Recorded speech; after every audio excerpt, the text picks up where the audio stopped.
నేనే రాజు నేనే మంత్రి మొత్తం 10.5 ఏళ్ళు నేనే ముఖ్యమంత్రిగా ఉంటా. ఢిల్లీలో మీడియాతో చిట్చాట్లో సీఎం రేవంత్. 2029 ఏప్రిల్లో జమిలీ ఎన్నికలు. బీజేపీ వాళ్ళు పెద్ద చెప్పట్లేదు కానీ ఈయన మరి గట్టిగా చెబుతున్నారు. నాకెవరు పోటీ లేరు, నేనే పోటీ, నేనే మునగాడిని. ఎన్టీఆర్కు భారతరత్న ఇవ్వాలని డిమాండ్ అంట. నీలం సంజీవ్ రెడ్డికో చెన్నారెడ్డికో ఇమ్మన్నాడు. ఇట్లా ఎన్టీఆర్కి ఇమ్మని అడగటం తమాషాగా ఉంది. కాంగ్రెస్ ముఖ్యమంత్రి గారు వాళ్ళ కుటుంబ సభ్యులే ఆయనకు వస్తుంటే ఆపారు కదా, ఆ విషయాన్ని కూడా మరి ఆయన తెలీదో ఏమో. రామ్నాథ్ గారు మీకేమనిపిస్తుంది? నేనే రాజు నేనే మంత్రి అంటూ రేవంత్ రెడ్డి గారు చేసిన వ్యాఖ్యలు పోనీ తెలంగాణ రాజకీయాలకు పరిమితం అయితే పర్వాలేదు, ఏకంగా ఎన్టీఆర్ని పొగట్టడం ఇవన్నీ ఏమిటి? ఆయన ఉద్దేశం ఏమేంటిది? టార్గెట్ ఏమిటి? జమిలీ ఎన్నికల గురించి కూడా మాట్లాడటంలో ఆయన ఉద్దేశం ఏమేంటిది? కొమిడియన్ గారు, కాంగ్రెస్ పార్టీకి డేంజర్ బెల్స్. ఇప్పుడు కాంగ్రెస్ వాళ్ళు మేల్కోవాలి. ఈవెన్ రాహుల్ గాంధీ కూడా కాంగ్రెస్ పార్టీ యూపీఏ గవర్నమెంట్ వస్తే నేనే ప్రధాని ఇప్పటికీ చెప్పుకోలేకపోతున్నారు. రేవంత్ రెడ్డి గారు మాత్రం మళ్ళీ సార్ కూడా నేనే, మళ్ళీ 6 నెలలు నాకు పొడిగిస్తారు అని చెప్తున్నారు. ఒకవేళ జమిలీ ఎన్నికలు వచ్చినా కూడా 6 నెలల పదవి కాలానికి మనం రాష్ట్రపతి పాలన పెడతారు కానీ రేవంత్ రెడ్డి గారిని మీరే ముఖ్యమంత్రిగా పూర్తి స్థాయిలో ఉండండి అని అయితే చెప్పే పరిస్థితులు ఉండవు. మీరేంటండి బాబు, మీరు ఆయన ఆశల మీద నీళ్లు తెలుస్తున్నారు మీరు. అదే కొమిడియన్ గారు, ఎట్లా సాధ్యం అవుతుంది చెప్తూ ఉన్నారు కానీ చంద్రబాబు అంటే అట్లా కాదు. ఇక్కడ ఒక చిన్న కరెక్షన్ ఎట్లా ఉంటుందంటే, ఒకవేళ మిగతా రాష్ట్రాలకి ఎక్స్టెండ్ చేస్తే ఆటోమేటిక్గా ఈయనకి కూడా ఛాన్స్ వస్తుందిగా. అలా చేయవచ్చు కానీ సాధారణంగా అయితే ఇలాంటి గ్యాప్ ఉన్నప్పుడు రాష్ట్రపతి పాలన పెడతారు. సరే, మరి రేవంత్ రెడ్డి గారు అనుకున్నట్టు కూడా జరగచ్చేమో. ఓకే, అక్కడి వరకు ఓకే. మళ్ళీ కూడా నేనే ముఖ్యమంత్రిగా ఉంటానని ప్రకటించుకోవడం అనేది కాంగ్రెస్ పార్టీలు ఇప్పటి వరకు ఏ ముఖ్యమంత్రి చేయలేదు. కానీ రేవంత్ రెడ్డి గారు చేస్తూ ఉన్నారంటే తెలంగాణలో కాంగ్రెస్ పార్టీ మీద నేను ఆధారపడి లేను, కాంగ్రెస్ పార్టీనే నా దయా దాక్షిణ్యాల మీద ఆధారపడి ఉందని ఇండైరెక్ట్ గా ఆయన చెప్తూ ఉన్నారు.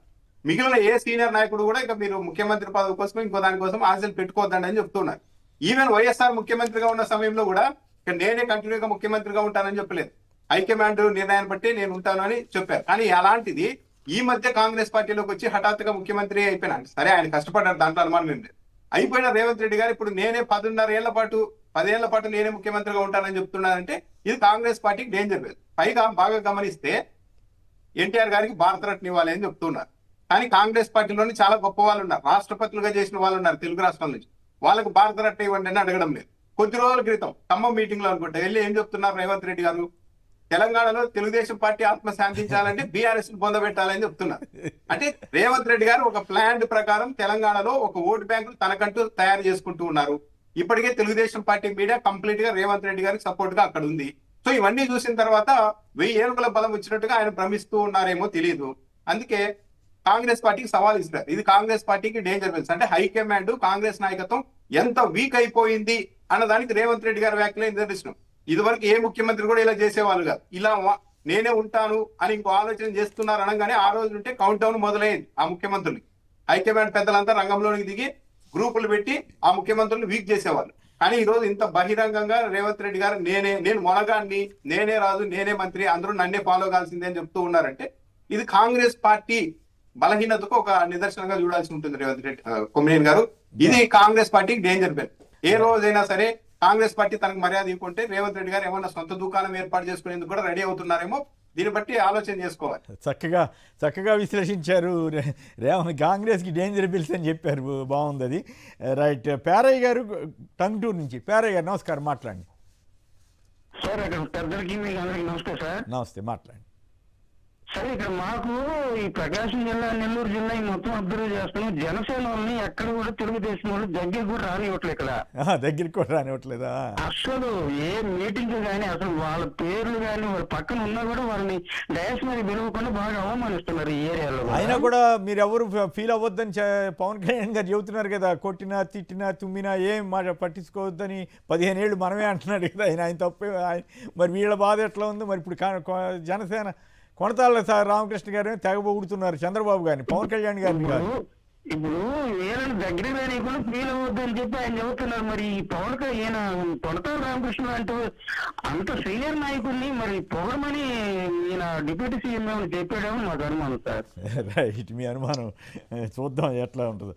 రైట్, మరొకరు లైన్లో ఉన్నారు, వైజాగ్ నుంచి కుమార్ గారు.